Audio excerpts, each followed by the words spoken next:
Welcome to the PrePost film review. I'm John Asquith. And I'm Matt Stevenson. So this episode we're going to be chatting about the new Richard Linklater film Boyhood. So first off, you'll hear our impressions of the trailer that we recorded when the trailer was first released. So that's going to be spoiler free. You can listen to that even if you haven't seen the film. Then we'll come back to the studio just after we've seen the actual film itself, and we'll give our review of that. That's going to be full of spoilers, so make sure you don't listen to that until you've seen the film itself. Also, before we get started, we'd like to just apologise quickly to our listeners. Yes. Because it was brought to our attention that we inadvertently dropped a fucking huge Dawn of the Planet of the Apes spoiler in our Snowpiercer podcast, which we kind of didn't even realise we did at the time. No. And we're super spoiler sensitive. We hate spoilers. Yep.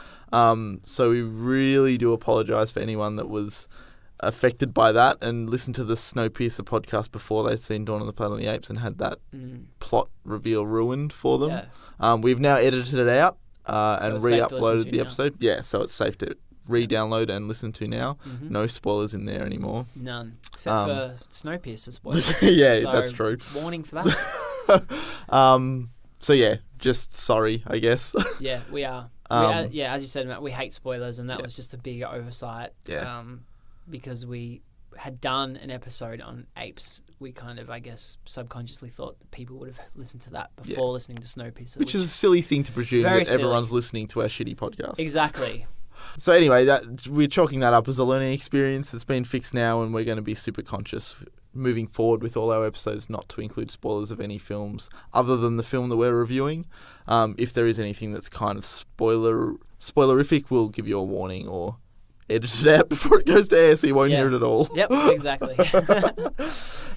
Anyway, without further ado, here's our impressions of the Boyhood trailer. Hey, stop! Put the barrier up! I don't wanna be your hero. I don't wanna be a big man. I just wanna fight with everyone else. You guys ready to have some fun? All right, don't worry about it. Looks like you used the bumpers. You don't want the bumpers. Life doesn't give you bumpers. All right, so we've just watched the trailer for the new Richard Linklater film Boyhood. What do you think, John? It's a pretty unique project. Yeah, it's amazing. It's just amazing. I haven't even seen the movie. But the idea behind this is so ambitious. Yeah. And looking at the trailer, I already feel emotionally involved. Like, I felt, not like I was going to cry, but I felt like moved by the trailer. Yeah, definitely. So I'm really, really excited for seeing this. I'm worried that my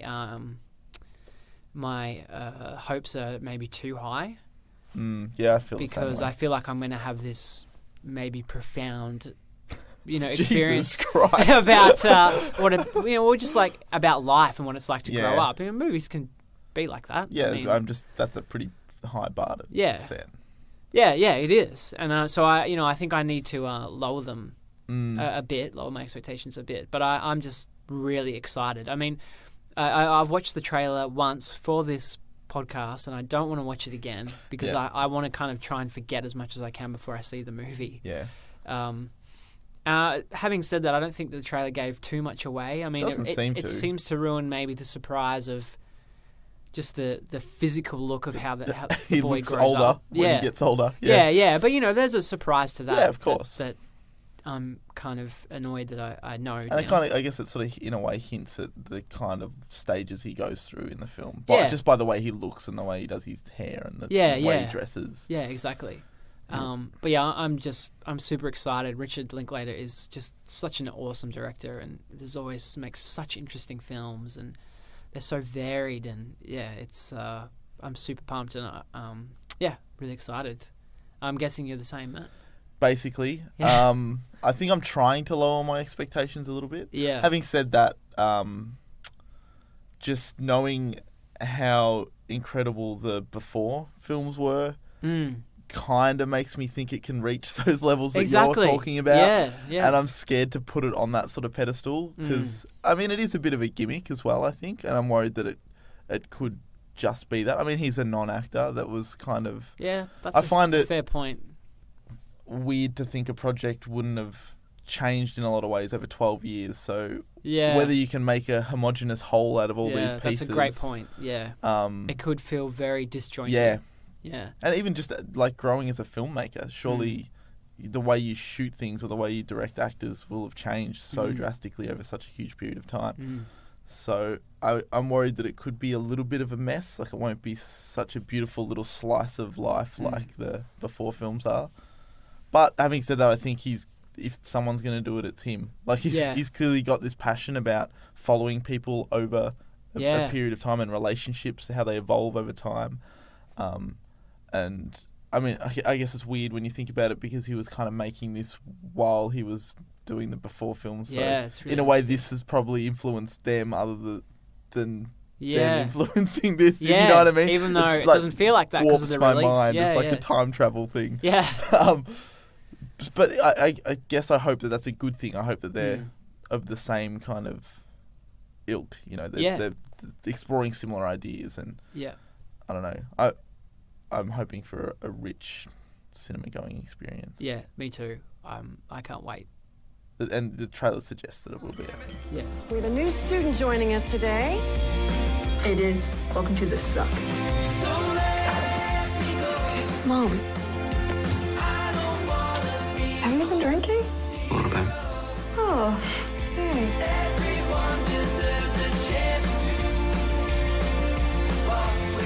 What do you want to be, Mason? What do you want to do?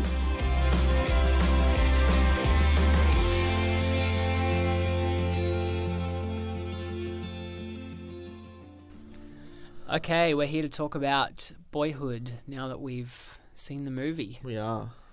The Richard Linklater film. I don't need to say that. I'm sure I've already said that in the intro and the trailer. But anyway, I'm going to ask you, Matt, what your general thoughts are having seen the movie.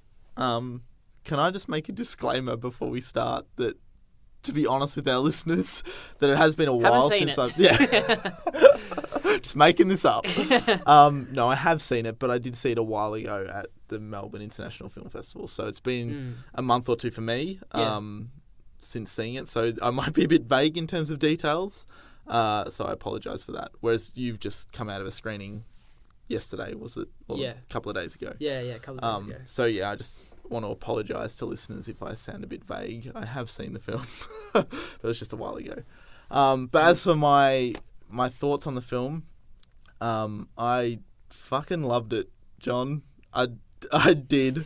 I really did. It exceeded my expectations in basically every aspect, I think. I mean, there might be a few little problems here and there that I'm sure we can tease out as we go through this review, but I mean, I felt it was almost... I find it hard to talk about this film as a film because it feels like it's something more than a film. And it spoke to me on so many levels that most films don't, that it kind of transcends the normal film kind of review shtick that we would talk about. I don't know. I loved it a lot. I don't have much more to say than that. I don't know. How did you feel about it? Yeah, I agree for the most part. I think I had such huge expectations going into it. And you had astronomical expectations I tried after to the keep trailer. Yeah, exactly. I tried to...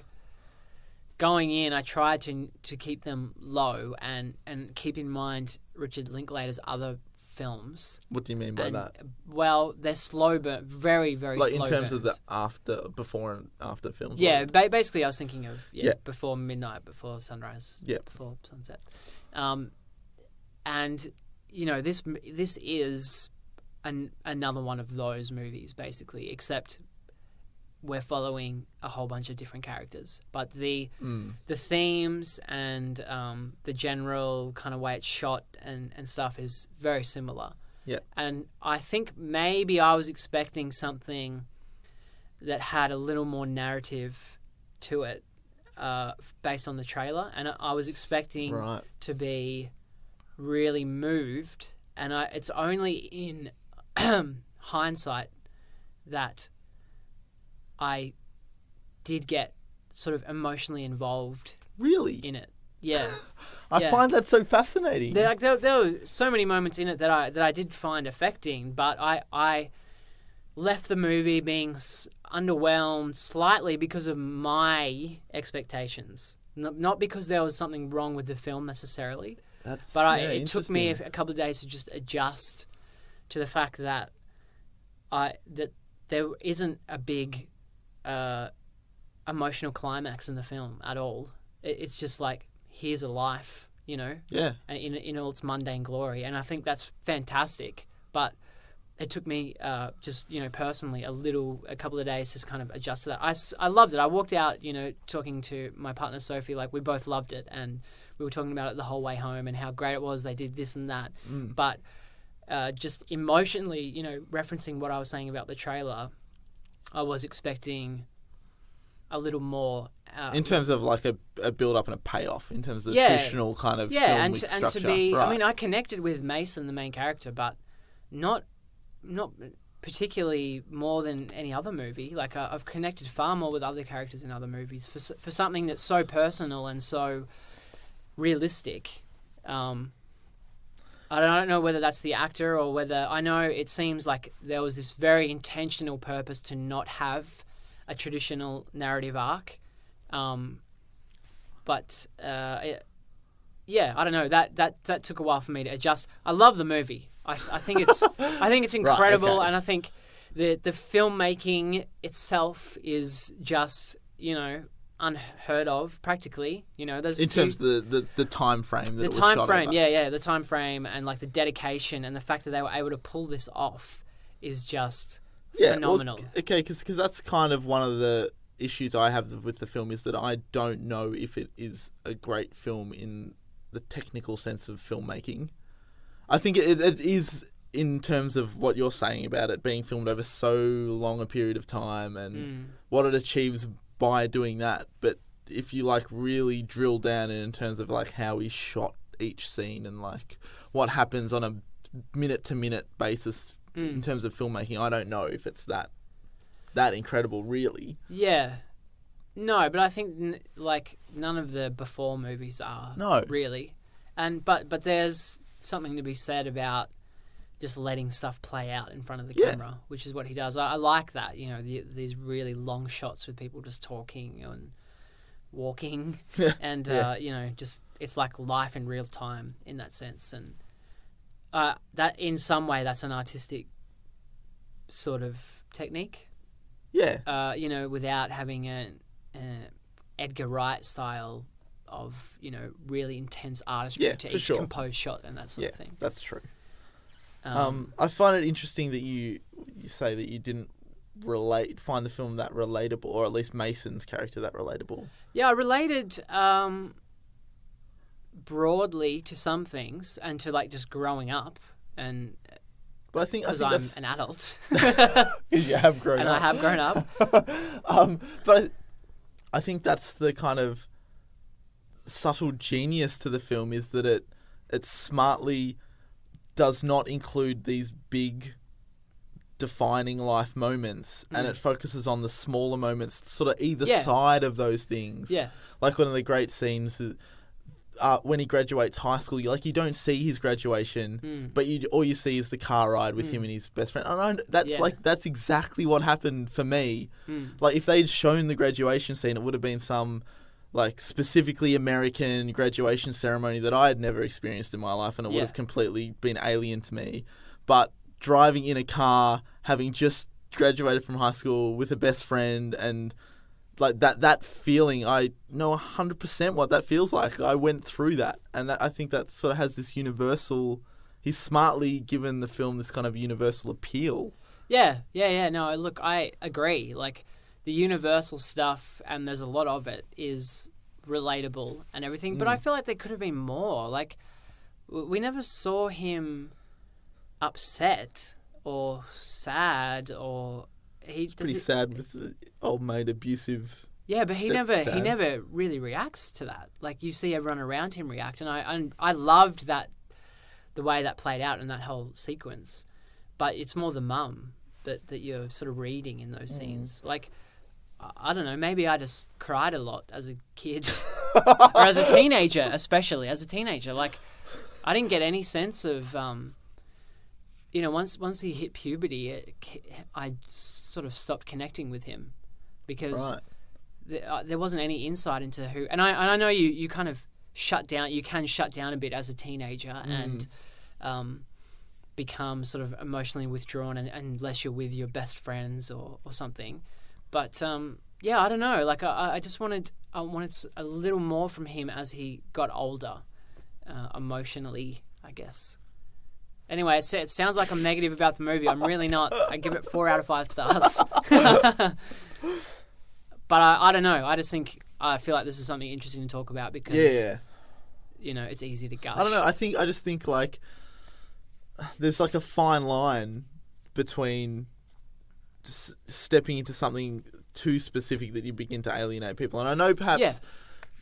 you don't have to always be this universal truth that everyone can relate to, but I think that is what this movie is aiming for. Like, I think that's what it's trying to do. It's called Boyhood. It's about this universal thing that all men go through, or, all people. All people, really. You see everyone. Yeah, and actually that was the other point that I wanted to bring up, was the other thing that I absolutely loved about this film was how much I empathized with every single one of those characters. And it wasn't just about Mason growing up. And the title Boyhood is almost...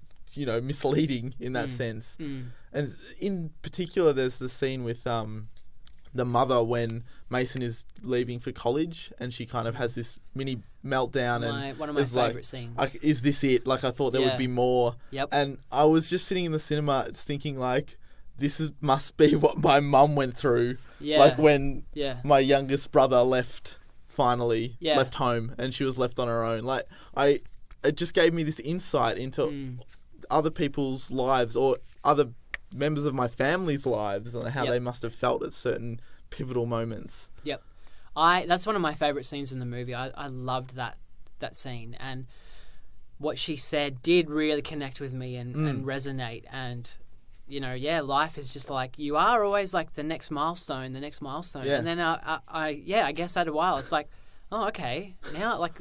And now what? The next one's me dying, pretty much, or whatever. Like, I found that really, affecting. But see, like, I connected way more with that than anything that happened to Mason, and maybe as you were saying, the universality of his storyline. Maybe it's personally muted a bit, so you can project onto him. But I love that. I think Ethan Hawke is great as the dad, and seeing him grow and start off as this like guy who you think is a bit of a shitty dad, and then by the end he's like pretty good. Yeah, he's not the best, but he's certainly a lot more stable than the other guys that have been in his life, the other father figures that have been in Mason's life. I love seeing that and seeing him be this kind of rebel, and he's all like anti-conservative.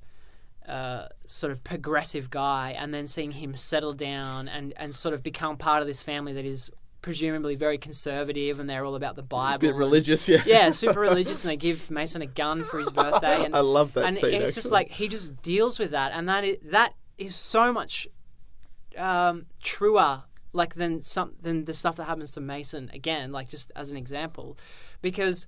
that's what life is like. Like, you have these ideals and you have these great ambitions, and then you live, and they come down these, like, they come from these grand things down to these little pathways that are not quite what you set off to do, but you find happiness in there, and you like, I don't know, that really spoke to me. Isn't that like, you're talking about the sequel Manhood? Like that's about another stage. Yeah, but that was more interesting to me. Yeah, no, I mean, I think that's fair enough. Like, I think all of the characters have something completely relatable and interesting about them, or the arcs that they go through.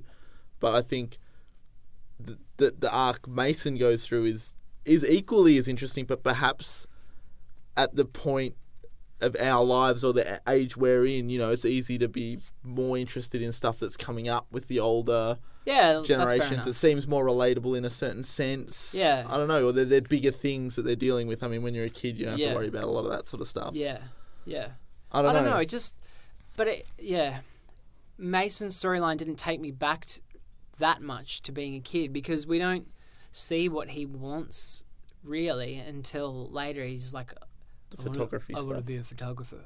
Like, I don't know. I just wanted more insight into him, and watching the trailer, we just rewatched the trailer before we came in here to sort of refresh, what it looked like. And that sort of promises, I think, more of a journey for his character than you ultimately get.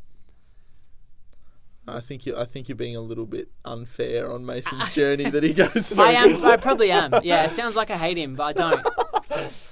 I think he's great, and I think it's cool that they got this kid that turned out to be a pretty good actor. Although I don't know if he's that good in the end. He's a better kid actor than an adult actor. Yeah, I think he's all right. Yeah, I've heard people have issues with certain performers. I didn't really have issues with any of them. I thought they were all pretty good. I thought they were all great. Yeah. Overall, the first alcoholic father was like friggin' terrifying. Yeah. They were so intense. How did you feel about that scene, actually? Because I've read some stuff that's come under a little bit of flack for, I guess, because it's so in your face and over the top compared to most of the stuff that surrounds it. Yeah, I think that's the only reason people are pointing it out. Yeah. Did you feel that when you watched it? No, I thought it was great. I thought it was realistic. Yeah, I liked it as well. And I feel like people saying that maybe aren't familiar with domestic abuse. Yeah, not that I am. Not that I am at all, but I don't know. It felt realistic to me. Yeah, no, I thought it was fine. Yeah, and he was a real scary figure, and I love that it was a slow transition into that as well. When she first got with him, when the mum first got with that guy, I was like, oh yes, they've got a stable family. This is great. He's so nice. He's better than Ethan Hawke. And then he slowly, obviously, has this problem, and it builds and builds into this kind of. And like the repercussions of that scene when Mason's mother is like at the table when they're sort of staying with the family friends or whatever, and she has a break. I feel like I'm talking about her breaking down all the time. That's a great But scene. yeah, she has that breakdown, and you have that sense of what it must be like to be responsible for these children, and then. She says, like, I don't have all the answers. Yeah, exactly. Because their daughter's just like, what about this? What about that? Yeah. Another thing I really liked and was kind of like a weird mind frame that I had to get myself in when I was watching it was the way that subtle like uses of technology kind of signified time and the passage of time. Because I remember there's a specific scene where Mason's playing like a Game Boy or one of the old Game Boy Advance or something. Yeah. And as I was watching it, I remember sitting there going, oh man, that's so fucking cool. Like, they went out and actually got like old Game Boys and like, it feels so really. And then like halfway through that thought, I was like, oh, no, hang on. Yeah. Like, they filmed this when that it was the thing that kids were playing, and it was like, it baffled with that's my mind amazing. for a while. All that stuff is so cool. Yeah, it's just, I think it's used really well. And whether that was like a planned forethought to like include these subtle technological things. Yeah. Because you would know that they would progress as the years progressed. Yeah, exactly. Whether it was or wasn't, it turned out to be a really smart way to show, smart and subtle way to show the progression of time, I think. Yeah. In that vein, there's two scenes, one very brief and one slightly longer, where they talk about Star Wars. Oh, yeah, how great is that scene? It's amazing. I just love that. I'd forgotten about that. And they talk about, like, what they would do if they would make a sequel, and it was like just when the new films were announced, and I was like, I can't believe that they had the forethought to include this in the film. So I guess lucky that they had those conversations. So cool. Like they were saying, if there was another one, you can't set it after Jedi, and that's exactly what we're getting. It's I love that kind of stuff, and that's the novelty, I guess, of the way they've filmed this, but. All that stuff is a novelty, but it doesn't cheapen the movie in any way. No, it enhances it, because, as you said, it was in the moment. Yeah. It's not like, it's not like, hey, nudge, nudge, wink, wink. Remember how everyone dressed back then? Because it's now, or, it's present when they're filming it. So that's just a whole other layer to the movie that is really great. I think it's like what I was saying earlier about it, sort of feeling like a different experience than watching a normal film. By the time the film ended and the credits went up, and it wasn't like a film ending. It was like losing a family. Like it felt like it really does feel like you've been with this, because it's not just him. This group of people, like Ethan Hawke, Patricia Arquette, Mason. I can't remember his name, the actor's name. Lorelei Linklater, who plays the daughter. Like all of them, they just you watch them grow up from kids into adults, I guess, and I don't know. There's nothing like that in cinema, or in narrative cinema anyway. I guess there's documentaries like the 7 Up series and stuff, but yeah, just when it finished, I was kind of I longed to just spend more time with them. I was like, I'm hoping that they will continue this project and go on further into the future, because I just want to see them grow further and see what happens next. Yeah, I totally agree. Even though I've had those few criticisms, it is above even the stuff I'm saying of like this narrative structure and that there's no emotional moments here that I would have liked. Like it is above that because it is so unique and so different than what we're used to seeing. And I agree. Like when it ended, I want more, you know? Yeah, right. I mean, it goes for like 3 hours almost or whatever. It doesn't feel like it. And then it's just, I want to watch it again for sure. And I think it would benefit from rewatching, because then knowing the journey that they're going to go on and seeing them as kids is like another thing, you know? There's a whole other way of reading it. And I hope there's more. Just like I hope there's another Before movie in another 8 years or whatever. You know, that's the only thing about real time, is that you have to wait. I know, we literally have to wait 12 years. Yeah. But I'm sure there has been. I read an interview with Linklater where he said that he felt that this isn't a finished thing. Like this is an ongoing project, which makes me so excited. See, wouldn't it be amazing to see him Mason go from, I guess you're getting into Before territory at that point, but like go from this like college kid wondering about the universe and then having to deal with getting a job and getting married and having kids, and again like around, you know, our age-ish, you know, where you start thinking about all that kind of stuff. I just think, how could you not? Like, given that you've come this far, 12 years of it, and the acclaim that this film's getting, it seems like there's no way you would stop it now. Yeah, like, I guess honestly it'll depend whether Mason, the actor, and apologies again, I can't remember his name, but whether he wants to do that, you know. I just don't think anyone involved would ever say no, given the way this film's been received. Yeah, I suppose so. But does he want to be known as that guy? Does he want to be an actor? I don't know. How'd you feel about the music, John? Speaking of the way the technology I thought flagged the time periods. Yeah, you know, music obviously is so associated with the time it's made, and that was another great way of showing the progression of time. Yeah, no, I agree. I think it's I really liked the way that they used songs. I'm curious to know whether they were sort of pre-planned as they were filming, like they had sort of songs in mind that they weren't like current popular songs, or whether that was a post-production thing where they chose songs. I think they were chosen at the time, or at least like, what are we into now, or what's popular, let's put that in. I'd kind of that appeals to me, that idea that even, you know, having the cast have an input at the age that they are as to what songs they like. Yeah, because I'm sure it was like the Before movies, and that it was very collaborative. Apparently it was, from what I've read. Yeah, exactly. I mean, parts of the story were heavily influenced by Mason's real life. What was happening. He would have a lot of input. You can't just have this scripted out and like, all right, we'll see you next year to shoot scene 12. That's it. Like, I'd love to get really in depth about how they made this film. I would love to know. Yeah, I mean, going further than that, I guess I brought this up in the trailer thing as well. I'd just love to know how much was planned. Like, did Linklater just rock up and go, let's film over 12 years, meet you in a year and we'll make up the next scene? Or did he have like this grand narrative arc where he knew that there was going to be an alcoholic stepfather, he knew that he was going to break up with his girlfriend after high school, all that sort of stuff? Or did that organically happen as they created the film? It's just fascinating. It is really fascinating. Did you feel like you could see any differences in the style or the way it was filmed throughout the 12 years? No, not at all. Like, I'm assuming he just used the same cameras and film stock or whatever the whole way through, because that didn't seem to change with time at all. It felt like the same film at beginning and end.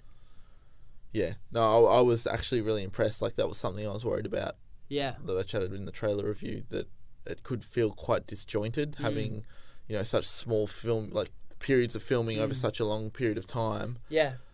Even if you edited it all together at the end, you can only do so much in editing. I felt that that could be a danger, that you could really tell that it was a young filmmaker at the start and a more mature, experienced filmmaker at the end. But Yeah. it does feel like a cohesive whole. I Yeah, think. totally. And on that note, like the transitions between each year are really well done because they're not really transitions. It just cuts and suddenly you'll find yourself a year or two ahead. Yeah. I really love the way that was done. And sometimes you could only tell because they had a different haircut. So Yeah. It's like, oh, hang on. Yeah, this is different. I really like that. I'm glad there wasn't a title card every time, Oh, that's actually a 2001, really good point. Yeah. 2002 or something. That was really cool. Tastefully done. That you get this one scene in high school where Mason is getting bullied In the bathroom, in for the the toilets. Yeah. And I thought that was going to go somewhere, and but it kind of doesn't really. In the end, you never see any. But I think that's another thing of another point towards this sort of universality of the film. Like, if you pursue that too hard down that road, you alienate everyone that wasn't bullied in high school. Do you know what I mean? Like, touching on it like that But what's gives wrong it with that? a touch. Because I think it's meant to be this film that can relate to everybody. It's not about targeting one specific person. It's about the experience of growing up. Some people have some experiences, some people have others, and it tries to subtly touch on every fair enough. type of growing up experience you could have had. And that was the touch on the bully experience, that people that went through that can like expand on that and what must have happened throughout that year that you don't kind of see. Yeah. Same with like, I guess, like having an abusive stepfather, or like, having to move out of a house. Like, I mean, it's one scene, and then it's something, they move on to another point. As you yawn at my point, thanks. No, yeah, I think that's a very well made point, basically.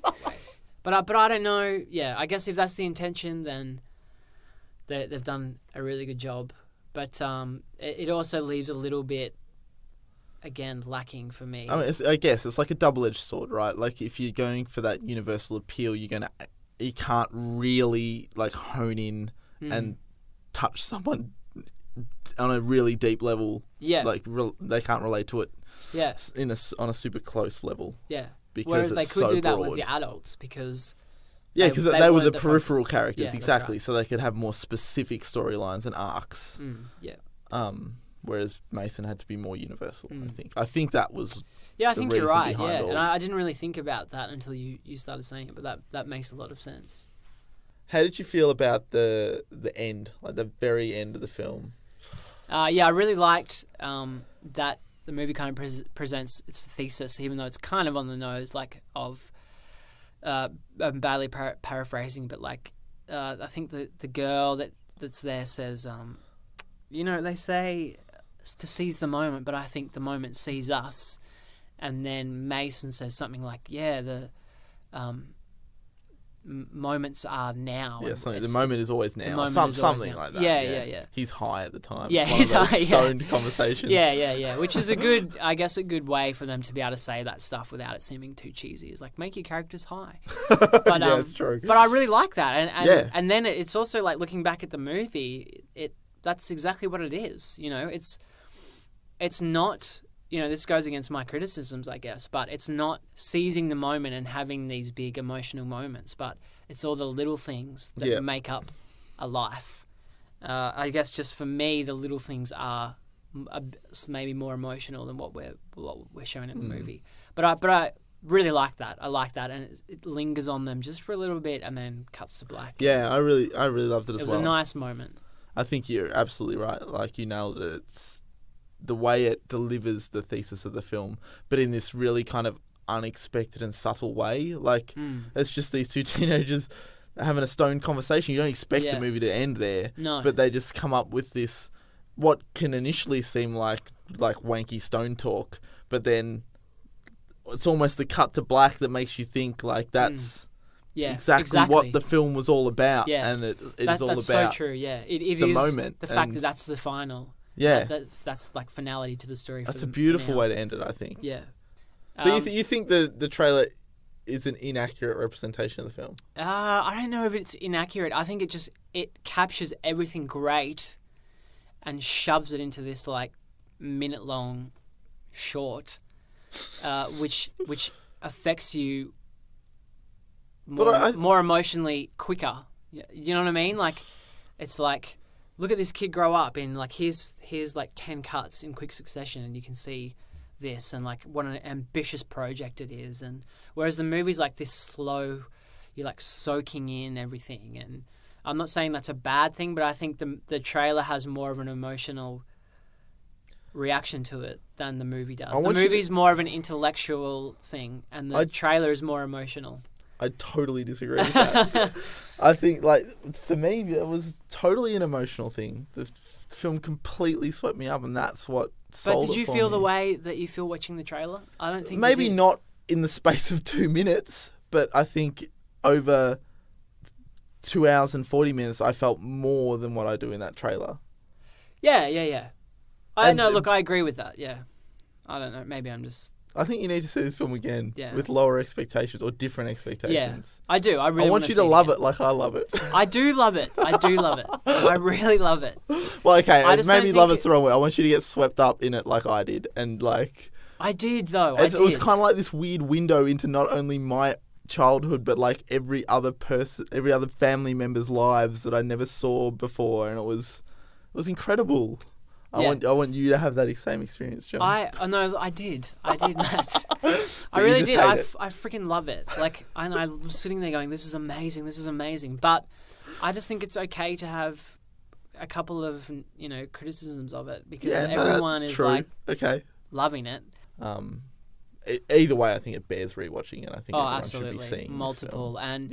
and it feels like the sort of film because of what it covers that you could watch now and in another 10 years, and it'll have things for you in there. Yeah, 100%. Forever, pretty much. Like, I think you'll be finding nuances to those performances and the things those characters are dealing with. Yeah. Whatever stage you hit this film in your life. Yeah, I totally agree, and that's. Again, with Linklater, like he seems to be a bit obsessed with that idea of like the passage of time and how we change throughout our lives and how we age. And I really love that he's out there documenting this process of life or whatever. Like, please never. I hope he never stops. Like he's not here. I almost pleaded to him, but it's great. So. Overall, you liked it, though, John? Yeah, overall, I loved it. And I think... I don't want you to feel like you've come off negative, because I know that you really did love it. Yeah, I did love it. I think it's a feat of filmmaking. It's a feat of creativity. It's a feat of, like, documenting life. It's spectacular. I just, upon first viewing, wanted to connect a little more other than intellectually, and that didn't quite happen. But... yeah, fair enough. I want to see it many times, and again... if you haven't seen it, go and see it. Stop listening to this podcast, although it's too late now. Yeah, you're at the end. Yeah. So go see it. Yeah, go and see it. What do you think, Matt? Well, yeah, I agree. Yeah. I love it. Like I said, probably my favourite film of the year. I may be tinted due to the circumstances of seeing it within a film festival, but I do really want to rewatch it. But as it stands, I think it's incredible. Yeah. It moved me and it spoke to me in ways I didn't even expect that it would. And yeah, I love it. An incredible film. Yeah. Yeah. Go see it. Go and see it. It's amazing. Yep. But I'm a kid like everyone else. Thanks for listening to the pre-post film review. We'd love to hear what you guys thought of Boyhood. So you can shoot us an email at... the movie. Yeah, not just your own childhood. Yeah. We prefer your thoughts on the film itself. Yeah. You can share if you want to, though. That's okay. You can send us an email at prepostfilmreview@gmail.com. That's right. We'd also love it if you guys subscribe to us on iTunes, because that really helps get the show more publicity, potentially, through iTunes. You can also find us on Stitcher if you don't want to go through iTunes. Or whatever app or podcasting thing you listen to us on. subscribe if you can, rather than just streaming, because that really helps boost Or leave us a review. leave us a review as well. That would be amazing. It helps us get more listeners like your wonderful selves. You can also find us on Twitter. We've set up a Twitter now, so that's just at PrePostFR. So give us a follow there. And we're also on Facebook, of course. So just give us a like. That would be amazing. Again, helping to boost the profile of the show would be greatly appreciated. We both got accounts over at Letterboxd. So you can pop on there and find us under our names that you will hear at the start of the show. Mm-hmm. You can see what we've scored films out of 5 and stuff that we've been watching. That's right. And you can join us next episode when we're going to be reviewing the new stop-motion animated film Box Trolls.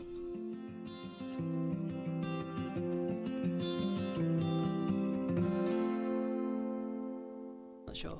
I don't know, but I think it's more than just being an actor, right? This is only like a couple of weeks every year that he has to do. Yeah, I know. Yeah, it's but just you being might part not want of to be this- defined by that. But it would be like being part of some cinematic project that's bigger than just being an actor. Like something like this hasn't really been attempted before.